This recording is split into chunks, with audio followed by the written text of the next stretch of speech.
As the finality of August 30th, 2552 became clear to the UNSC, the Covenant continued to bombard Reach, obliterating whatever was left of the planet's population, without hesitation or mercy. This ritualistic and genocidal effort, however, would not go unchallenged. At key sites on and around Reach, a brave few would stand against the Covenant's barbarity, fortifying their defenses and calling upon whatever reserves of courage they had left. High above the planet's surface, the orbital facility known as Reach Gamma Station bore witness to one of these battles.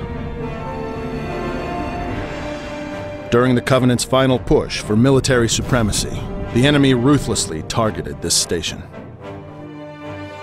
The aliens were intent on finding humanity's homeworld, and to this end had discovered that an Oni prowler, the UNSC Circumference, had failed to delete its navigation database, placing the information it carried at risk of capture. The Master Chief, John 117, led Spartans Linda 058 and James 005 onto the station to safely secure the nav data and temporarily stave off the Covenant's relentless forces. Though they were successful, both James and Linda were casualties in this mission. And Gamma Station would eventually be torn apart by the Covenant, with only debris left in their brutal wake.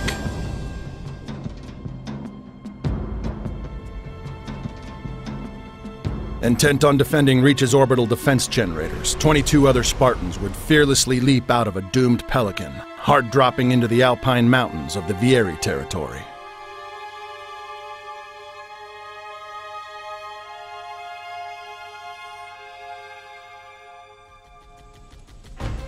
At the heart of the military wilderness training preserve, the Spartans took the fight to the Covenant, making their way to the generators which powered the planet's orbital Mach guns in an effort to support the UNSC fleets overhead.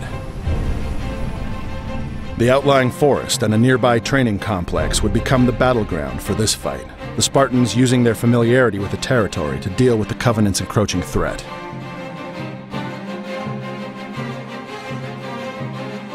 The handful of soldiers to survive this encounter found their way to the base of Menakite Mountain, home to the top-secret castle facility and a decades-old titanium mine, just as the Covenant focused their forces in this specific area. Elsewhere in Vieri was another titanium mine, and yet another site in the struggle for the planet's survival. Mining the titanium reserves since the early years of Reach's colonization, BXR Industries had set up facilities throughout the enormous ridges and canyons which lined the planet's supercontinent. Although the aliens' interest in this site may never be fully known, the UNSC would defend it to the end, putting some of their best soldiers on the front lines, only to find defeat. Eventually, the Covenant would overrun the mining facility, wiping out what was left of the human resistance, both here and elsewhere across Reach. And as the planet was burnt to cinder and ash, the UNSC's remaining forces would amass near Earth, fortifying the last stronghold that humanity had in its possession. But this battle would be a reminder of the courage, bravery, and defiance of the men and women of the UNSC who fought and died not only on the planet Reach, but for the hope of their species' survival. And this same hope would serve as a bastion of inspiration for those who would fight on Earth, defying the Covenant one last time and bringing an end to the war.